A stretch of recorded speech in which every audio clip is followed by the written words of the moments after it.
Assalamualaikum warahmatullahi wabarakatuh. Teman-teman, kembali lagi di channel YouTube saya, Khairun Imam. Gimana nih kabar kalian? Semoga kita semua selalu diberi kesehatan, kemudahan, dan juga limpahan rezeki dari Yang Maha Kuasa, teman-teman ya. Nah, di video kali ini kita akan melihat bagaimana Tarwiyah kembali ke panggung aksi demonstrasi, teman-teman. Setelah beberapa minggu Tarwiyah absen, ya, kita nggak pernah melihat dan mendengarkan petuah-petuah dari Tarwiyah selama kasus ijazah palsu Pak Jokowi. Dan sekarang sepertinya dia dapat job baru nih untuk memakzulkan Gibran dan mengadili Jokowi. Karena Tarwiyah muncul di depan gedung DPR langsung memegang megafon, teman-teman. Waduh, kayaknya proyeknya ini proyek dari purnawirawan TNI kali ya, yang pernah menjadi timnya Anies. Karena mereka agak-agak segaris nih mazhabnya. Nah, selain itu teman-teman, ada video di mana Bung Adi Praitno mempermalukan pengacara Roy Suryo, pengacara TPUA, pengacara yang hobinya ngamuk-ngamuk, pengacara yang hobinya memenjarakan kliennya, pengacara yang mungkin kosong isinya gitu ya kan, dan pengacara yang berasal dari HTI. Siapa lagi kalau bukan Ahmad Kosinudin. Aduh, kasihan banget Kosinudin ya. Sampai dia diceramahi oleh Bung Adi Praitno diam-diam doang, teman-teman. Gini doang nih. Mingkem-mingkem doang dia. Nanti kan kita lihat videonya ya. Nah, selain itu Bung Sylvester juga membongkar barang-barang apa saja yang dibawa oleh Roy Suryo dari rumah dinasnya ketika menjadi Menpora, yang menjadi cikal bakal Roy Suryo diberi gelar Dewa Panci, teman-teman. Oke, sebelum kita mulai videonya jangan lupa like, subscribe, dan share. Dan tanpa perlu berlama-lama lagi, mari kita mulai videonya berikut ini. Kami tidak bodoh, kami tidak bodoh. Waduh.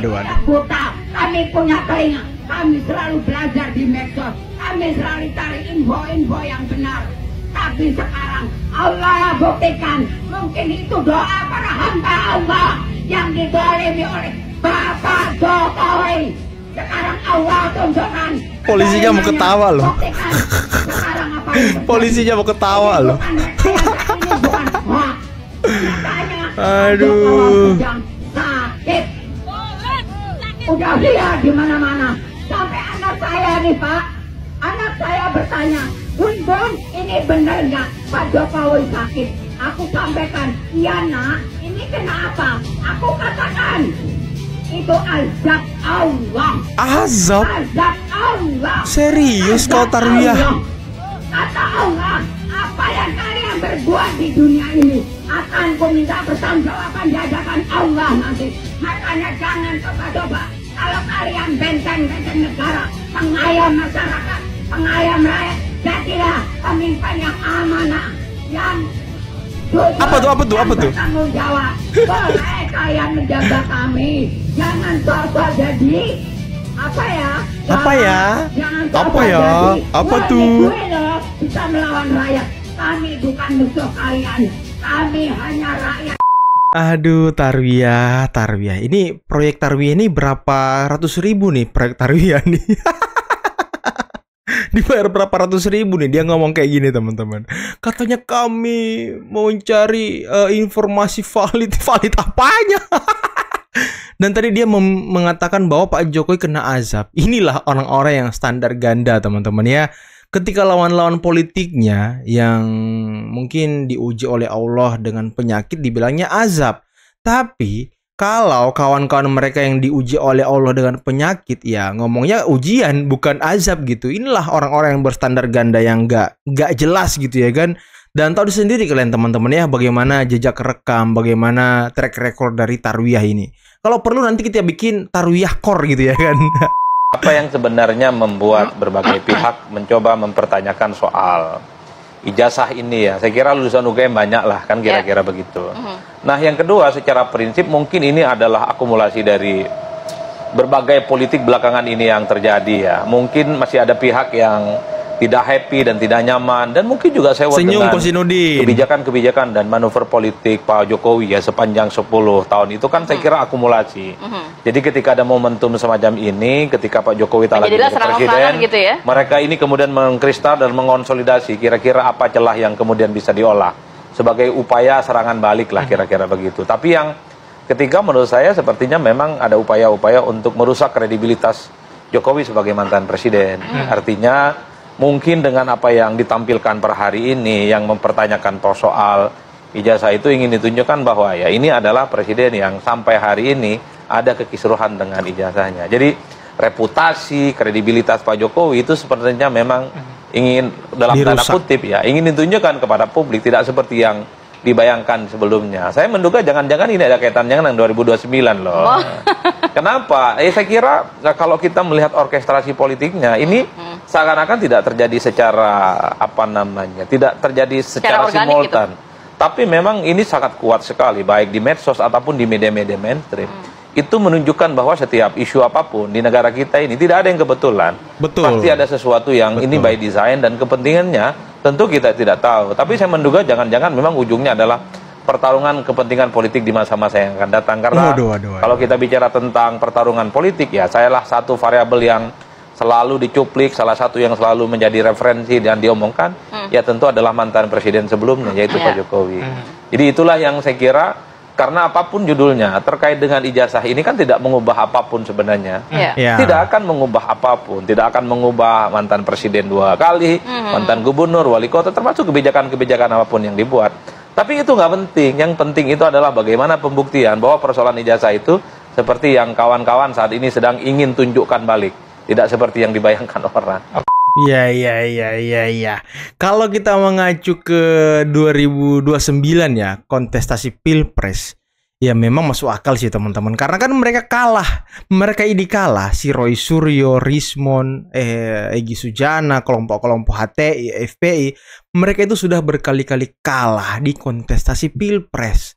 Dan mereka kalah karena pengaruh Pak Jokowi. Dan terakhir kan mereka kalah karena mendukung Anies. Kalah karena Jokowi efek yang sangat luar biasa. Pendukung Pak Jokowi beralih mendukung Pak Prabowo. Yang dimana pendukung Pak Prabowo tidak kalah banyaknya juga. Tapi berkat penggabungan keduanya sehingga Pak Prabowo Gibran bisa menang 1 putaran teman-teman. Dan ini sejarah, dipilih 90 juta lebih masyarakat Indonesia. Ini luar biasa teman-teman. Penggabungan antara Pak Jokowi dan juga Pak Prabowo menghasilkan suara yang sangat-sangat luar biasa. Inilah yang mungkin sedang ingin digerus oleh Roy Suryo dan kawan-kawan, oleh Purnawirawan TNI yang ingin memakzulkan Gibran. Inilah yang ingin mereka gerus, suara-suara dari Pak Jokowi, suara-suara dari Mas Gibran, pendukung keluarga Pak Jokowi. Tapi sepertinya kalau kita lihat, semakin mereka menyerang Pak Jokowi, maka masyarakat semakin simpati terhadap Pak Jokowi. Dan semakin banyak orang yang sadar bahwa Pak Jokowi memang dizolimi. Apalagi ketika ijazah Pak Jokowi nantinya sudah dinyatakan asli oleh pengadilan, disitulah masyarakat mulai simpatinya meledak-ledak kepada Pak Jokowi. Dan Pak Jokowi namanya makin harum, teman-teman. Kalau pada waktu itu Pak Jokowi waktu pemilu pilkada ya, pilkada tahun 2025 waktu menjadi wali kota yang pertama itu ijazah yang digunakan apa Pak? Yang sesuai kalau dari catatan KPU sendiri? Kalau dari catatan KPU menyampaikan ijazah S1, SMA, SMP, SD. Jadi bersyaratkan dari minimal SD sampai yang terakhir. Jadi sampai dengan S1. Kalau S1-nya itu UGM juga nggih? UGM. Oke. Fakultas Kehutanan gitu. Iya. Okay.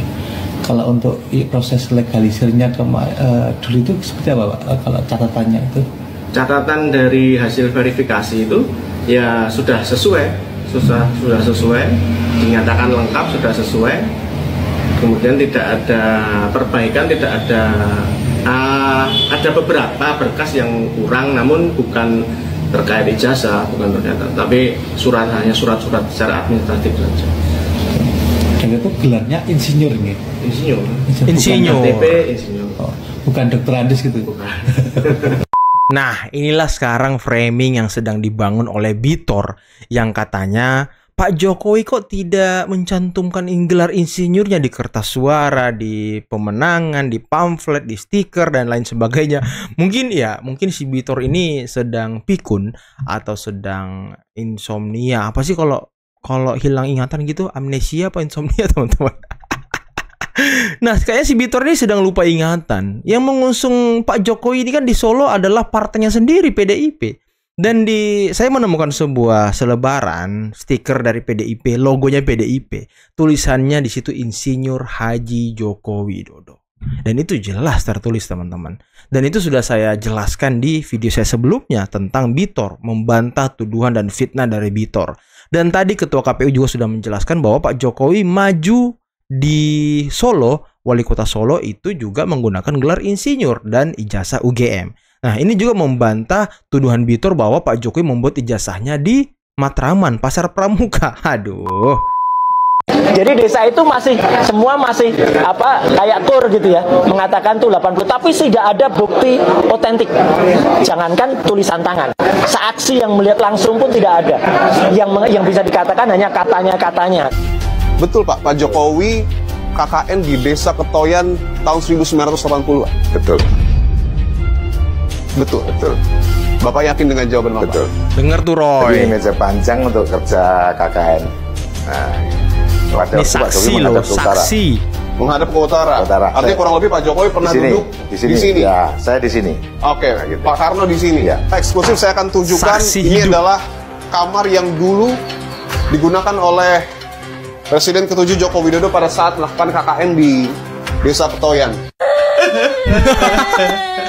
Nangis berjamaah ya kan. Itulah teman-teman ya, omon-omon mereka. Ini apa ya? Bagusnya ya, saran saya kepada Roy Suryo CS, kepada Rismon, Bitor, kalau Anda punya bukti baru terkait dengan ijazah palsu Pak Jokowi, bawa aja ke Polda Metro untuk memperkuat argumentasi Anda. Jangan keluar-keluar di media sosial sehingga argumentasi Anda gampang dibantah, gampang ditangkal tuduhannya. Karena tuduhan Anda ini semua ya tak berdasar gitu, hanya omon-omon. Jadi menurut saya begini Bang, saya selama ingat kembali Abang, demo ambil uang dari siapa? Waktu demo di KPU. Ada uangnya waktu itu? Kalau untuk per pribadi ke saya tidak pernah terima dan saya tidak tahu itu ada atau tidak. Tapi yang menyiapkan mobil komando itu kan pasti ada orangnya. Mobil komando kita tahu lah, untuk sewa mobil komando itu hampir makan minum, siapa yang biaya? Itu kita lihat dari runut itu. Yang kedua, demo bukan satu kali, berkali-kali dan tempatnya juga berbeda. DPR, Bawaslu, KPU, patung kuda. Nah ini kan ada juga yang sewa tenda, mobil komando berkali-kali. Saya berpikir, kira-kira yang menyewa mobil komando ini ambil uang dari siapa? Apakah mereka kumpul duit? Kapan? Soalnya selama ini tidak pernah tanya saya, kita kumpul sekian-sekian. Ini seperti yang katakan Abang dari kos politik ini. Siapa ini? Siapa yang membiaya? Yang kedua, saya juga melihat mereka kan pergi ke Jogja, ke UGM, rame-rame pergi ke UGM, pakai mobil bus, ke Solo lagi. Siapa yang membiayai mereka? Ini kan yang dibawa nih ibu-ibu yang punya suami, orang tua atau bapak-bapak yang punya istri. Pergi ke sana kan buang kerja. Masa mereka nganggur bisa hidup? Betul. Jadi menurut saya coba kita pergi cek, cari tahu kembali. Kok bisa mereka pakai mobil bus ke sana? Ada satu ibu mengatakan bahwa kita biaya sendiri. Benar. Coba cek rekening mereka. Benarkah mereka ini bayar sendiri? Kapan dan di mana? Coba tanya, kehadiran mereka itu betul mereka pernah kasih keluar duit tidak? Ini untuk meng-cross check lagi. Ke Jogja, demo UGM, cek siapa-siapa yang pergi ke sana. Cek rekam jejak mereka, pekerjaannya apa? Suami kerja apa, istri kerja apa? Kok bisa mereka ke sana? Kan lebih tahu karena berada di dalam lingkaran bersama mereka. Ya, pasti lebih tahu ini. Pekerjaannya apa? Sebagian besar tuh, ya kalau ikut-ikut terus ya mungkin kayak saya lah, belum kerja. Begitu. Jadi ke Solo. Jadi kalau orang belum kerja, setiap kali demo di mana ada mereka. Setiap kali ada kegiatan yang istilahnya gulingkan Jokowi, ada mereka. Betul. Ketika menghajar Gibran dengan isu Fufafa, ada mereka. Betul. Nah ada mereka. Kok bisa ada mereka terus? Siapa yang biayanya? Ini menurut Bung Fred, secara rasional ya, ini kelompok yang memenuhi bahwa bersuara atas nama rakyat, menjalankan aspirasi dalam bentuk demokrasi, atau memang ada unsur sakit hati? Siapa bilang rakyat cuma berapa orang aja kok? Cuma berapa orang yang dimana kalah pilpres, tetapi ada sebagian besar yang kalah pilpres sudah menerima kemenangan Pak Prabowo Gibran. Tapi orang-orang ini yang ketika demo di PIK mereka juga Ya, Demo betul. protes PIK mereka juga yang dibawa oleh Kojonuddin, Said Didu dan kawan-kawannya. Demo mereka datangi tidak salah tuh di salah satu kementerian, saya sempat liput. Itu lagi relawan yang sama-sama dengan saya. Demo di KPU. Relawan Anies saya sebutkan saja. Oknum-oknum relawan Anies ini yang terus-menerus. Terus salah satu lagi DM ke saya. Itu juga yang ketika Roy Suryo debat di TV dengan abang, pemburu ijazah Jokowi. Itu semua relawan teman-teman saya sendiri. Nah pertanyaan saya, mereka ke sana kemari ambil uang dari mana? Biaya ojek, mungkin biaya mobil lain sebagainya, kan bensin semuanya. Siapa yang kasih duit? Ini perlu kita cek. Kita akan cek ini siapa yang kasih duit ini. Coba adu Kita dong melihat mereka.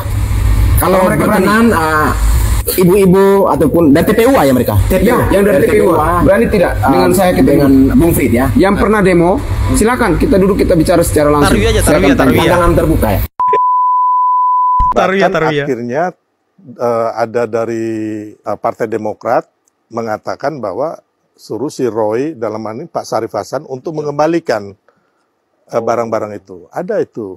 Makanya nanti ini bukan kita fitnah, udah baca di media itu ada itu. Pak Syarif Hasan mengatakan supaya Roy Suryo memulangkan gitu loh. Ya Dan ada berita dikembalikan tapi setelah dihitung-hitung nominalnya cuma 500 M. Ya. 500 juta. Ya, berarti dari kan 9 M katanya. Ya, berarti kan masih ada barang senilai 8,5 miliar nih. Wow, Kemana barang ini? 8,5 miliar. Nah, ini kita bisa investigasi ulang, Bang. Betul. Ya kan, ada unsur tindak pidana di sini, ya kan, segala macam lah nanti. Ya kan, bagaimana ceritanya? Walaupun katanya waktu itu saking keselnya Kemenpora karena nggak ditanggapi surat-surat itu berkali-kali, mereka menggugat di PN Jakarta Selatan. Nah, nasib gugatannya itu gimana? Tapi setelah itu gugatan itu dilayangkan, habis itu dicabut oleh Kemenpora. Kelihatannya, dicabut ya, lagi. saya nggak tahu dicabut, kayaknya mungkin sudah damai atau apa, begitu loh.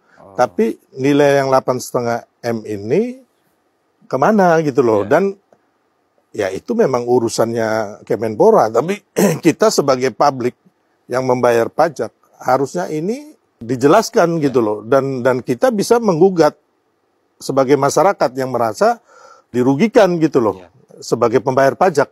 Betul. Dari barang yang belum seluruhnya dikembalikan ke Kemenpora gitu, Bang. Oke. Dan ini kayaknya dibanding kita ngomongin ijazah Pak Jokowi yang juga dengan munculnya isu pramuka ini, saya semakin yakin semakin nggak jelas juntrungannya. Ya udah pasti itu ijazah semakin asli. nggak jelas. Lebih baik kita ngurus ini. Ya kan, kita harus membuat investigasi dalam hal ini pihak Polri, Kejaksaan Agung, KPK, kita harus buka kembali. Betul, karena ada anggaran negara yang pajak rakyat ya kan. Itu kan barang BMN ya, barang milik negara ya kan. Walaupun katanya apakah sudah diputihkan, ya nggak bisa juga caranya umpama BPK udah memutihkan atau apa. Ya kan, intinya kan ini ada barang negara yang hilang entah kemana gitu loh. Betul. Dan Bang Roy kayaknya perlu menjelaskan ini. Waduh, sepertinya menarik sih ya. Kalau kasus Roy Suryo yang katanya diduga mengambil barang-barang rumah dinas Kemenporanya dan hanya dikembalikan 500 juta tapi nilai sebelumnya 9M. Wah, ini menarik teman-teman. Ini lebih bisa booming daripada kasus ijazah Pak Jokowi. Dan ini lebih ngefek loh ke masyarakat. Karena kan di situ ada pajak rakyat yang dipakai dan digunakan untuk membeli barang-barang itu, teman-teman.